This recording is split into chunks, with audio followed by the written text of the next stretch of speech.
A continuación, iremos con las herramientas de selección, pero para ello veremos antes una breve introducción a cómo funcionan el trazo y el relleno en la creación de una nueva forma. Así que iremos a la herramienta de rectángulo y dando clic veremos cómo en nuestra mesa de trabajo se genera la forma.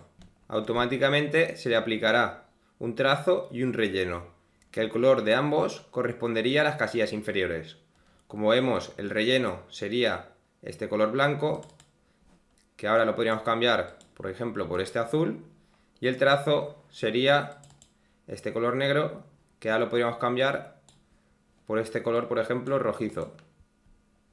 Ahora mismo el trazo quedaría en una línea muy fina, pero si venimos a esta casilla y giramos con la rosca del mouse, veremos cómo irá ampliando. Estos colores también corresponderían a los de estas casillas, de relleno y trazo, que dando clic en estas pestañas también se podían cambiar por cualquiera de estos otros. Por otro lado, si lo que queremos es invertir los colores de trazo por relleno, dando clic en esta flecha lograremos esta acción. Con todo esto claro, ya podríamos ir a ver las herramientas de selección. La primera de ellas sería el puntero negro o herramienta de selección, que como vemos, con la forma deseleccionada y haciendo clic en cualquier parte dentro de ella, nos dejará moverla por nuestra mesa de trabajo. La segunda herramienta sería la herramienta de selección directa o puntero blanco. Nos permitirá hacer el mismo movimiento que la herramienta anterior, dando clic en el interior de la forma, moverla por cualquier zona, o tendrá dos movimientos más. El primero será la selección de sus lados. Superponiéndonos sobre cualquiera de sus lados, veremos cómo aparece este cuadradito negro, que al clicar nos dejará moverlo por el espacio. Control Z, este es un comando para deshacer el último movimiento. Y por último tendríamos la selección de los vectores, que como vemos, superponiéndonos sobre uno de ellos, aparecerá como este pequeño cuadradito blanco, que al dar clic nos permitirá moverlo o ejecutar cambios sobre él. Control Z. En cuanto a la herramienta de lazo, vemos que al generar esta especie de dibujo, seleccionará todos los vectores que queden en su interior. Ahora bien, para moverlos, tendremos que mantener pulsada la tecla Control, ya que la herramienta de lazo genera selecciones, pero no permite moverlas. Así que como vemos, pulsando Control, se convertiría en herramienta de selección directa y nos permitiría ejecutar el movimiento. Control Z. Este último comando del que hemos hablado es muy práctico para no tener que ir cada vez a la barra y cambiar la herramienta de lazo por herramienta de selección o selección directa. Por último, veremos la herramienta de varita mágica. Para ello, primero eliminaremos nuestra forma y generaremos 4 rectángulos sin trazo alguno. Una manera de quitar el trazo es bajar el trazo hasta 0 o, viniendo a esta casilla, seleccionar la primera de ellas con una línea diagonal de color rojo, que significa que obviamente no tiene trazo. Generaremos 3 cuadrados o rectángulos más y a los dos últimos les cambiaremos las tonalidades. Esta amarilla y esta, por ejemplo, naranja. Ahora vemos que al seleccionar la varita mágica, si damos clic sobre la casilla azul, se seleccionará también toda aquella que comparta la misma tonalidad. En cambio, si damos clic a la casilla amarilla, únicamente se seleccionaría esta misma porque no hay ninguna con esa misma tonalidad. Lo mismo ocurriría con la naranja.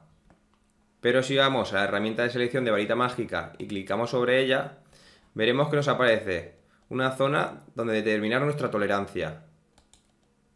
Si subimos, por ejemplo, a 106, vemos que al hacer clic sobre el azul, todavía nos seguirá seleccionando solo los azules, colores fríos.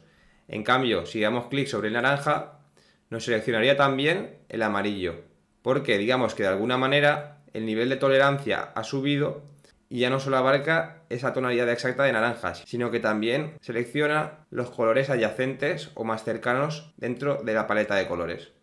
Por último, si volvemos a varita mágica y subimos la tolerancia al máximo, veremos que al hacer clic sobre cualquier color se seleccionará todo el resto.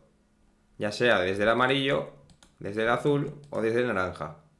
Para finalizar, eliminaremos nuestras formas e iremos a crear 4 nuevos rectángulos para ver la selección múltiple en las diferentes herramientas. Empezaremos por la herramienta de selección o puntero negro. Vemos que una manera de hacer la selección múltiple es generar como una especie de dibujo que abarque todo y quedarían las 4 formas seleccionadas. Otra forma de hacerlo es manteniendo la tecla mayúscula pulsada y hará una selección múltiple una a una. Ahora bien, si queremos hacer una deselección de la selección, veremos que con la tecla mayúscula pulsada y haciendo clic, mientras tenemos pulsado también Alt, nos quitará varias de las formas de nuestra selección. Y si movemos, veremos cómo se llevaría solo estas dos. La herramienta de selección directa compartiría los mismos movimientos. La selección de todas a la vez, la selección con mayúscula una a una, con deselección, pero también nos permitiría hacer una selección parcial de las formas. Por ejemplo, ahora habría seleccionado estas dos formas enteras y parte de estas dos, que vemos que si damos clic y estiramos sucedería lo siguiente. Control Z también nos permitiría hacer una selección múltiple de lados. Por ejemplo, este de aquí, manteniendo mayúscula, este de aquí y este otro de aquí abajo. Y vemos que al hacer clic sucedería lo siguiente. Control Z nos permitiría hacer también una selección múltiple de vectores de las diferentes formas. Movemos y sucedería esto. Control Z. Y por último veríamos la selección múltiple con la herramienta de lazo, que generando un dibujo que abarcara las siguientes formas, mantendríamos Alt, recordemos, para pasar a herramienta de selección directa, y ahora sí, clicando y moviendo, sucedería lo siguiente. Control Z, y con esto ya podríamos dar por completa la lección de las herramientas de selección. Nos vemos en la siguiente clase. ¡Ánimo!